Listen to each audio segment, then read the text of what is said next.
It's suggested, and I'm perfectly prepared to receive it, on the basis of Revelation 12, verse 4, that it was 1/3 of the angels who turned in rebellion with Lucifer against God. It speaks in Revelation 12 of about a great fiery red dragon, who is the devil. Revelation 12, verse 3. A great fiery red dragon. Remember, Satan is a dragon, he's also a snake. He can overawe you and overpower you, or he can slip in through the drain hole when you didn't even know he's there. He's got all sorts of different devices.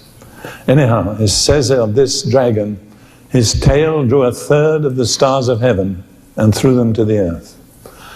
Other interpreters besides me have suggested that this means 1/3 of the angels followed Satan, followed Lucifer in his rebellion against God. Now, I want to look for a moment at the structure of the heavenly beings. I want to turn to Colossians. Let me say, Ephesians is the epistle about the Church of Christ, but Colossians is the epistle about the Christ of the Church. And if you're ever dealing with people who've been in a cult, the place to take them to is Colossians, because it reveals Jesus so uniquely that no guru, no other person can ever have anything like what he had. And so we see here in Colossians 1, verse 15, he is the image of the invisible God, the firstborn over all creation. And notice very carefully, he was not created, he was born, the only begotten Son of God. And he's the image of God. He himself expresses exactly the person, the nature, the appearance of God. That's why God doesn't want any idols, any images, because he has his own image, and that is Jesus. So he is the image of the invisible God, the firstborn over all creation, should be the firstborn before all creation. He was not created, he was born. Everything after that was created. And then it says, for by him all things are created that are in heaven and that on the earth. Now what guru ever could lay claim to that statement? You understand? It's ridiculous to compare Jesus with any kind of human occult figure or power. All things were created, by him all things were created that are in heaven and that are on the earth, visible and invisible. So there are visible things and there are invisible things. And then it lists the invisible things, whether thrones or dominions or principalities or powers.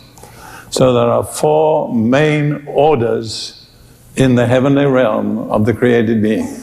Thrones is the highest, then, and I'm going to give you a more literal translation, dominions or lordships, then principalities or rulerships, and powers or authorities. Let me say that again. Thrones, lordships, rulerships, and authorities. And I put them in the abstract because these are offices, they are positions. It's like we can have the word president, it's a man. But if we have the word presidency, it's a function, it's a position. And these are really describing positions rather than individuals. So there are 4 main orders: thrones, dominions or lordships, rulerships, and authorities. Now, if we go back to Ephesians, chapter 6, verse 12, which is where we started, and I'm giving you the Prince version now. For our wrestling match is not against persons with bodies, but against rulerships, against authorities, against the world dominators of this age, against spiritual hosts of wickedness in the heaven. Notice the top level is principalities and powers, or rulerships and authorities. So if you go back to Colossians, you'll see the top 2 levels were not involved in rebellion. Rebellion started at the level of principalities and powers, or rulerships and authorities. So the thrones and the dominions never were alienated from God. But we're still dealing with extremely powerful spiritual beings who are called rulerships or rulers and authorities. That's where we are wrestling, if we are wrestling. How many of you are wrestling? You don't have to answer. But you can't do it without knowing it, that's for sure. Now, I want to go now to an incident in the book of Daniel which very vividly demonstrates that there is a mid-heaven between the heaven of God and this earth, which is occupied by satanic angels. So if you know where to find Daniel, turn back. Comes after, what does it come after? Daniel. Daniel chapter 10. Now this is a lesson on intercession, and it's very, very up to date. Verse 2. In those days I, Daniel, was mourning 3 full weeks. Why was he mourning? For the sad condition of his people. Why could you and I be mourning? For the sad condition of our people. He says, I ate no pleasant food, no meat or wine came into my mouth, nor did I anoint myself at all till 3 whole weeks were fulfilled. That is what we have come to call a Daniel fast. It's not totally abstaining from all food, but it's abstaining from all the things you enjoy the most, such as coffee.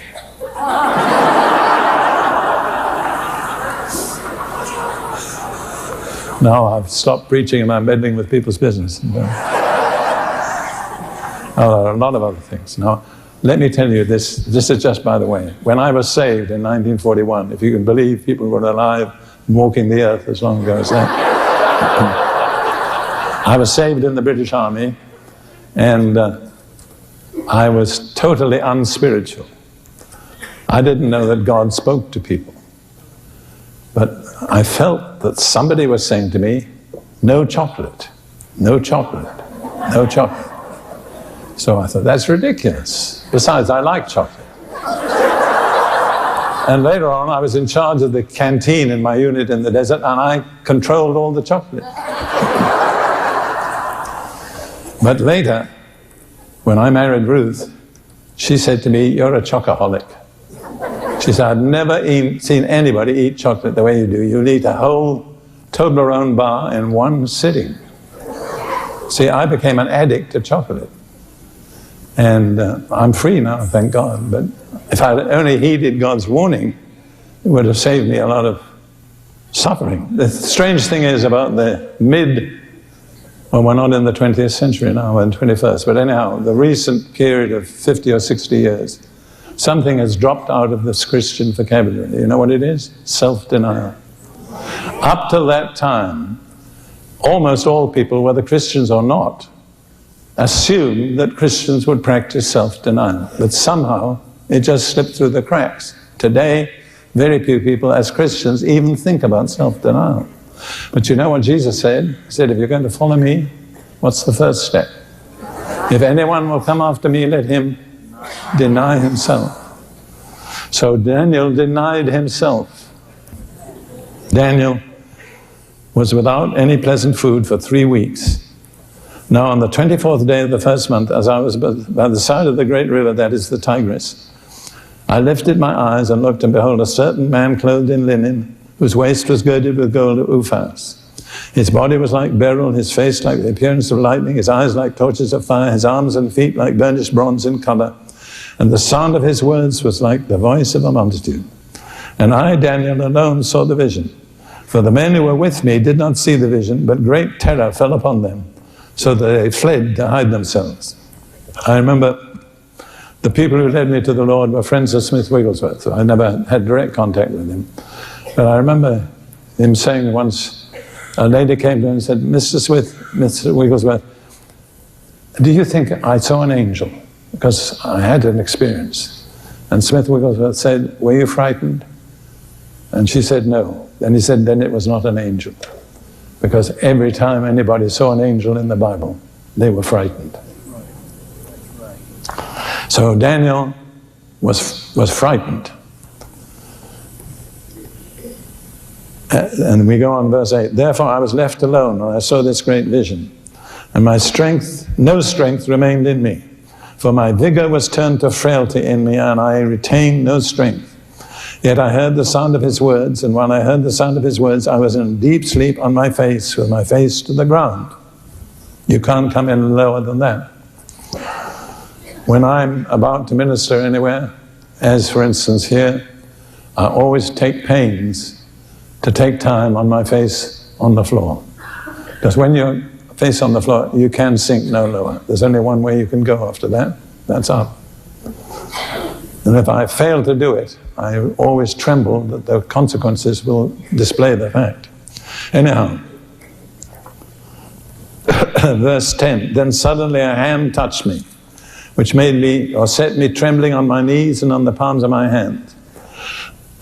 And he, this visitor from heaven, said, 'O Daniel, man greatly beloved.'" Why was he greatly beloved? I'll tell you why. Why I think so. Because he cared enough for his people to fast and pray for them.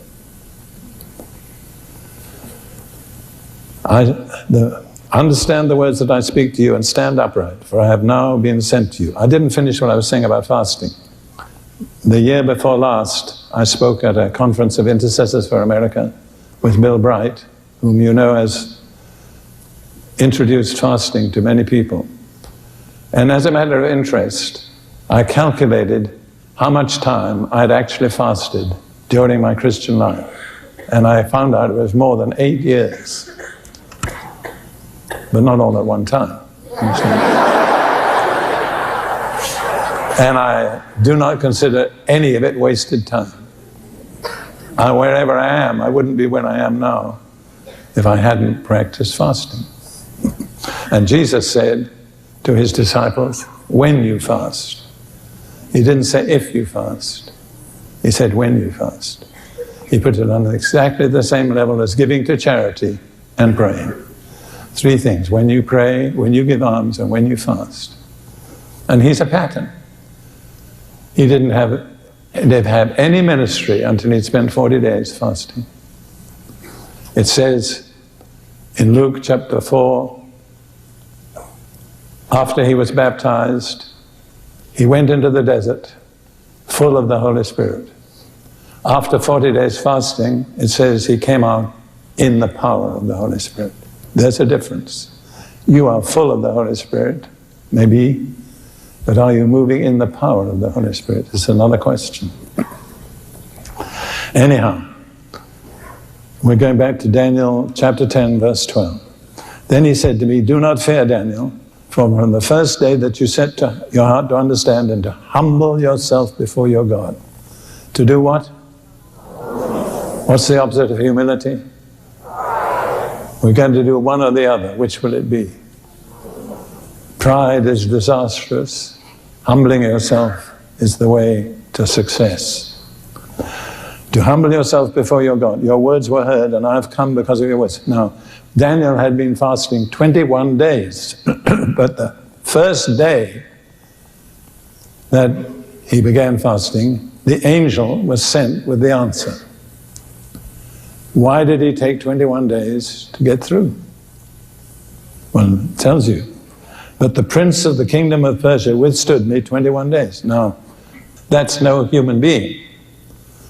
That's a satanic ruler in the heavens. And he had a specific assignment. He was in charge of Persia. Let me say something very exciting has happened to me. I've been invited to speak to 1,000 Iranian Christians in the land of Holland. They're all refugees from Iran. And they tell me that Iran is on the verge of a spiritual explosion.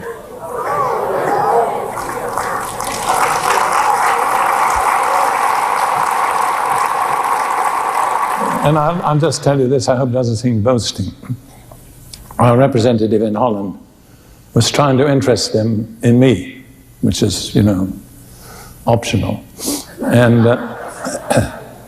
the man was not interested, the least bit, this Persian man, until our representative showed him the book, Shaping History Through Prayer and Fasting. He said, did he write that book? Then we want him.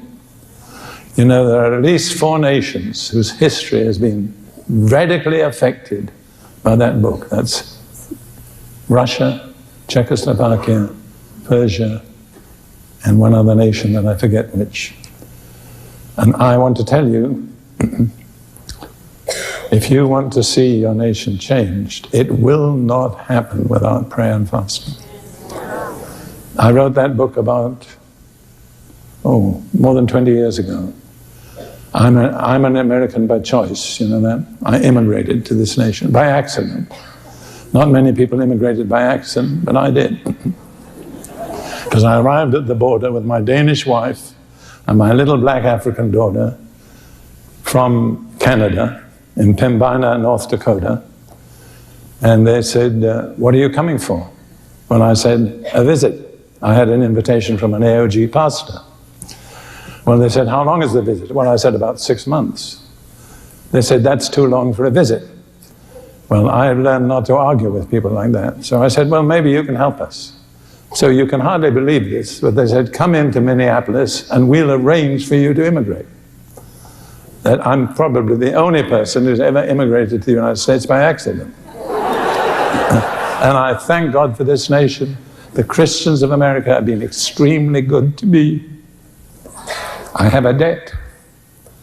And I think my way of repaying that debt is writing that book. Because it demonstrates out of American history the unique place that prayer and fasting had in the birth and origin of this nation. And also illustrated by other examples from my personal history in the Middle East and elsewhere, where history has been shaped by prayer and fasting. And if you want to see the United States turn back to God, I don't believe it will happen until people really pray and fast. So you have to ask yourself, how much does the welfare of my nation mean to me? I am deeply grateful to the people of America. They've entertained me, they've received me, they've supported me. I will do anything I can to repay that debt, but I know the best thing I can do is to tell them the truth about prayer and fasting.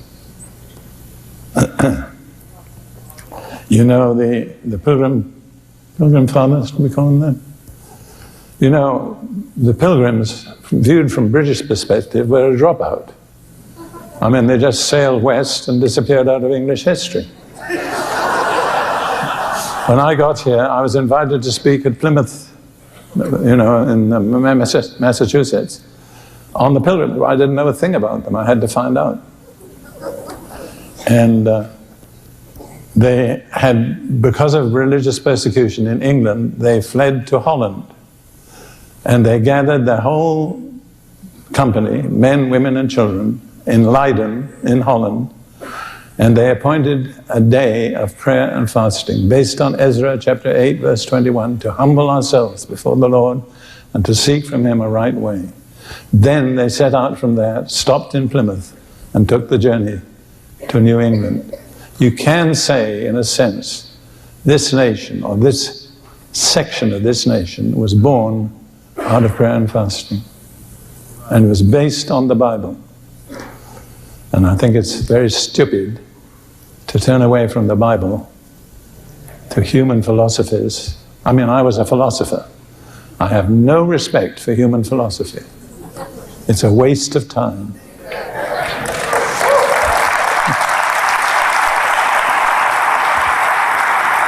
And I mean, I'm not saying that because I failed, I was successful. I can hardly believe it, but I wrote a dissertation for King's College, Cambridge, on this title: The Evolution of Plato's Method of Definition. Can you believe it? And I was elected. So I'm not speaking because I didn't succeed. I did succeed. But when I met the Lord, it all became totally irrelevant to me.